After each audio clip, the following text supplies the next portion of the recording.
Hey, what's going on, fight fans? Hey, this is Coach D, the Wild Man, coming at you again with another episode of MMA Fight Camp. All right, you know I do an MMA Fight Camp. I talk about all things MMA, from the pro scene to the local scene. All right, we got some man over here doing his daggone thing. Justin Sumter is here to hang out with us. He was down here in South Carolina a while back, taking on Roger Carroll, got the victory. Then apparently that catapulted him to Bellator. So I'm going to say because of us, we were the ones that put him on the spotlight. No, I'm kidding.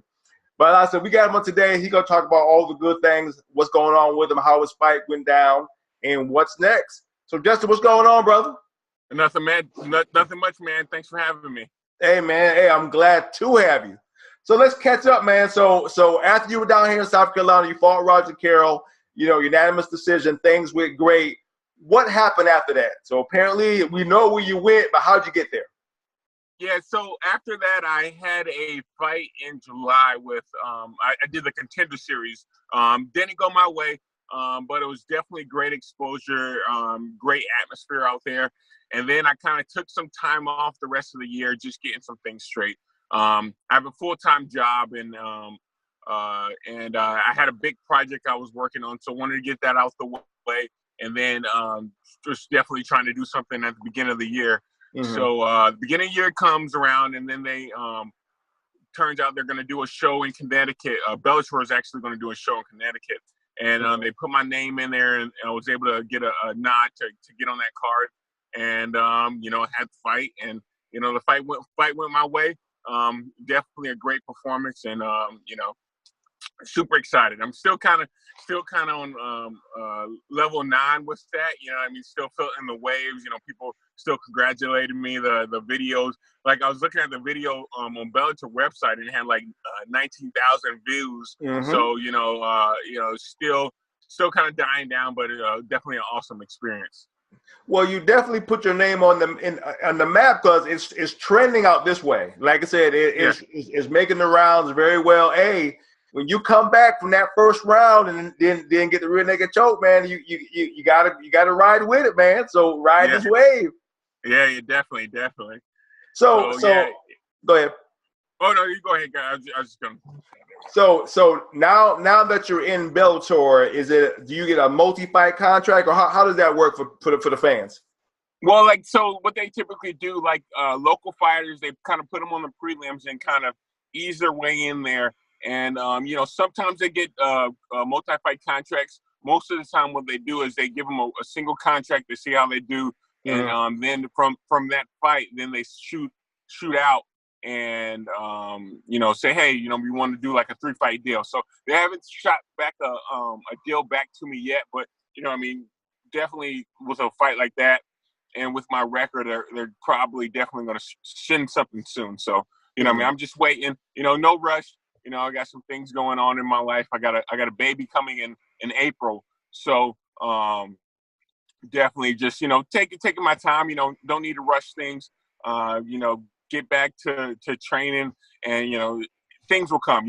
Once you put in the hard work and the time, just the future is kind of limitless is what is possible. Yeah. So let's talk about you. What is it like being a father? And being a fighter. You get ready to be a father. You got a full-time job. What's a normal day like for you, working and training? I typically wake up probably around like 5 o'clock and try to get an hour workout in. And then from there, I go to work, try to get in there at 7 to 5 is usually my working day. Mm-hmm. And then after that, I probably have about an hour after work to just relax, and then back in the gym. So, from 6 to 9, I'm back in the gym, busting my behind. And then I have to come home and, hang with the wife and with the little time I have, then I got to get some sleep and got to do it all over again. So, during fight camp, it's kind of hectic. And, my wonderful fiance, she's very, very caring and knows that I'm doing something I really love. So she kind of, not like she deals with it, but, she understands that, it takes a lot of energy. But, now I want to give that time back to her as well as, you know, caring for the baby when the baby comes and all that stuff. So it's kind of a juggling act where, you know, I have to kind of, you know, sometimes, you know, she could be a little perturbed that, hey, I'm spending a lot of time at the gym, but she understands. So I want to give that back to her, give her the attention she deserves. And so it's a balancing act right now. Yeah.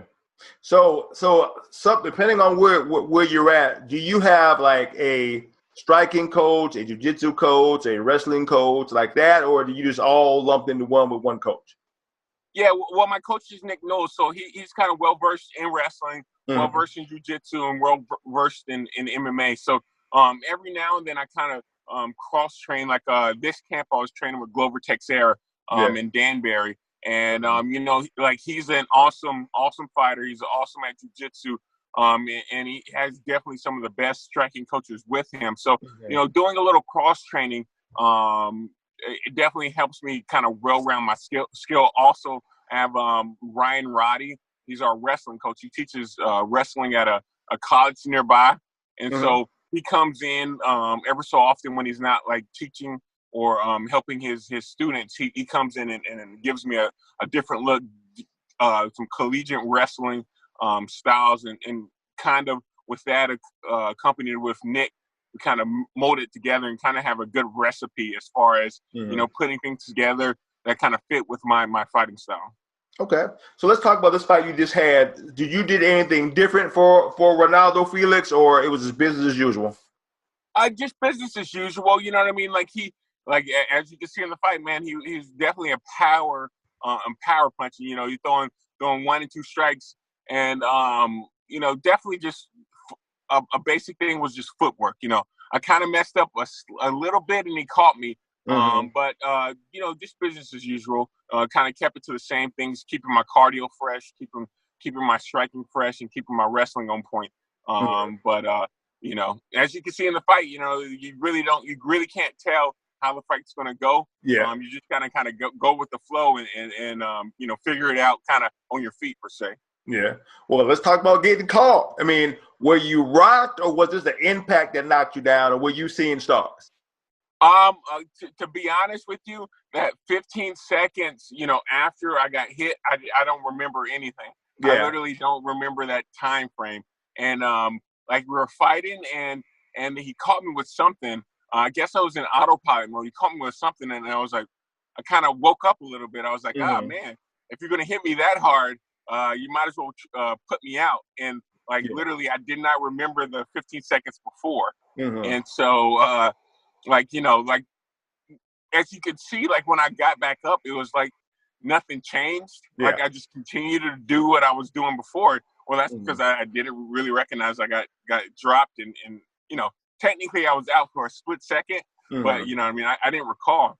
And just, you know, when I went back to the corner, they were like, I could see on their face they were a little urgent, and I was like, man, what? Like, didn't you guys see it? That was a great performance by me. I was continuing the pressure, and he stated to my coach Nick was like, hey man, you should clinch up him a little bit more. If you know he's throwing more strikes, and I was like, you know, I don't really think about that. You know, I think I should take him down. And it's like, you could take him down. And I was like, yeah, I could take him down. And you know, going out to the second round, you know, I think me not knowing kind of helped me a lot, just because my mind wasn't like, oh man, I got dropped, I need to come back with something spectacular second round, or you know what I mean, I'm down on the cards, I really need to step up this round. So, you know, I just continued doing exactly the same thing I was doing from the beginning of the fight. And I think that really helped. And, you know, I mean, I could tell, especially after the close to the end of the second round, when I caught him with that knee, I was kind of, you know, watching the video, I was like, man, well, he's still up after that. But I think that kind of, you know, kept the momentum of me, because if I did get knocked down and I fought the same way from the beginning of first to the end of the first, I think that round would have probably been mine. Yeah. But you know, with that knockdown, that was definitely his. So, but I just kept that momentum, and you know, there was something I felt to make me want to take him down. Like I was like, I think you know, I mean, it's relatively easy. I think he kind of tired himself out, and you know, it's clockwork. Well, that was my question. Could you read him in the second round? Was he, I say, was he breathing heavy? Was he hesitant? Because we seen how it went. I seen what you did with it. You didn't have a problem taking him down, like you said. But could you see that? Okay, he's ready to be taken down. It's time for me to get him. Like he was landing some real good leg kicks. And typically, what I do is if someone's landing good leg kicks, it's kind of bad for me to do it, but I let him land a couple good ones. I let him and then I know when he's going to load up, and I checked two of his kicks really hard, and I knew that he was going to throw like a filler kick out there eventually, especially at the beginning of the round. Yeah. Just to kind of gauge distance. And I was just going to wait till he did that and take him down. So I knew that kick was coming. And kind of before he kind of knew his kick was going to come, and just capitalize him. I think once I kind of wrap my hands around anybody, of any caliber, I think I have the ability to take him down. So I knew that was coming. I kind of felt it, and then once I saw it, I took it and finished him. Okay, and that you did. So let me ask you this question. Okay, with a victory like this on such a big stage and such a popular, such a great win, how do you capitalize on that? Do you just kind of take your time and see what offers come, or do you actively seek? Okay, I want to call out this guy. In your mind, what do you do riding this type of train right now?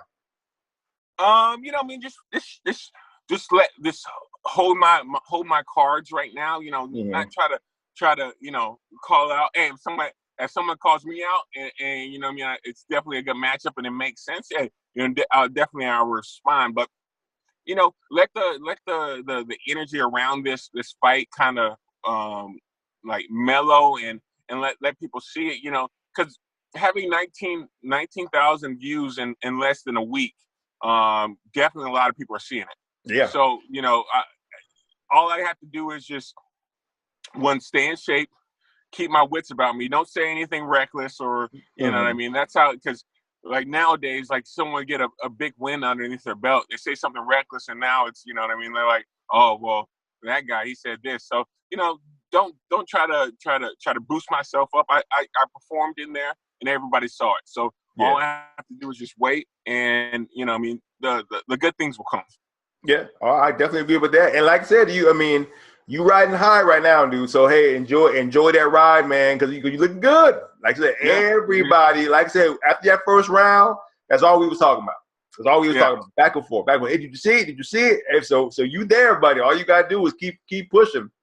All right, take this time, man. Give a shout out to all your family, your friends, your fans, your sponsors, anybody you want to holler at. Go ahead and give it to them. I definitely want to shout out to my friends and family down in South Carolina, down in the South, for always supporting me, always following me. I really wouldn't be here without those guys kind of pushing me forward. Shout out to my friends and family up here in the New England area, the Northeast, that are followed me and showing me support. Gotta definitely shout out to my wonderful fiance Agata for supporting me through everything. The downs and the highs. Without her, she's a rock to me, and I really support her and love her support. Shout out to my management, Top Game Management. Shout out to my team, Fighting Arts Academy, my coach, Nick Newell, and my sponsors. I have a lot of sponsors, so sometimes they get mad that I don't remember everyone. But shout out to my sponsors. You guys know who you are. Definitely big shout out to Wash and Wag.